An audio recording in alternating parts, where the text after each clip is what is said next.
अस्सलामु अलैकुम वरहमतुल्लाहि वबरकातुहू नहमदुहू व नुसल्ली अला रसूलिहिल करीम अम्मा बाद फ़ाउज़ बिल्लाहि मिनश शैतानिर रजीम बिस्मिल्लाहिर रहमानिर रहीम वलिल्लाहिल अस्माउल हुस्ना फ़दऊहु बिहा सदक़ल्लाहुल अज़ीम। मोहतरम नाज़रीन हज़रात, आज हम बात करने वाले हैं उर्तुग़ुल नाम के बारे में कि बच्चे का उर्तुग़ुल नाम रखना कैसा है।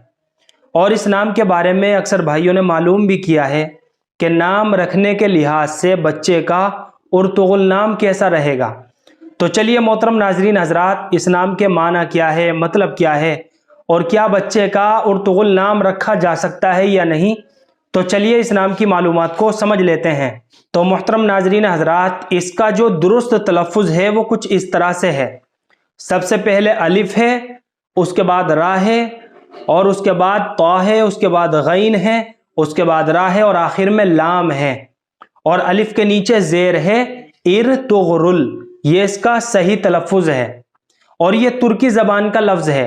तुर्की ज़बान में इर के माना आते हैं बहादुर आदमी, फौजी, और तुग़रुल के माना आते हैं इक़ाब, ज़ख्मी करने वाला बहादुर परिंदा। तो तुर्की ज़बान में इर्तुग़रुल के माना हुए बहादुर आदमी, इक़ाबी शख्स। इसके अलावा इर्तुग़रुल, ये गाज़ी इर्तुग़रुल यानी इर्तुग़रुल बक का नाम है। ये खिलाफत उस्मानिया के बानी और उस्मान अव्वल के वालिद भी थे।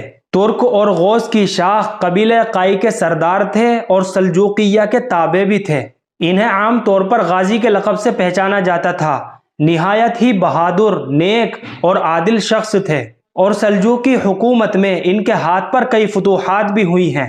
तो इर्तुग़रुल नाम रखना बिल्कुल जायज़ है, लेकिन हमारे हिंदुस्तान में बर्रे सग़ीर में इसका सही तलफ़्फ़ुज़ मुश्किल से अदा होता है। आम तौर पर रवानी से ये लफ्ज़ नहीं बोला जाता, जिसकी वजह से लोग इस नाम का सही तलफ़्फ़ुज़ ख़राब कर देते हैं।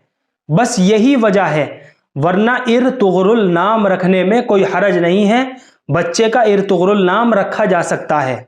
और जैसा कि मैंने शुरू में बताया था, इर्तुग़रुल नाम के माना आते हैं बहादुर आदमी, इक़ाबी शख्स, और ये तुर्की ज़बान का लफ्ज़ है।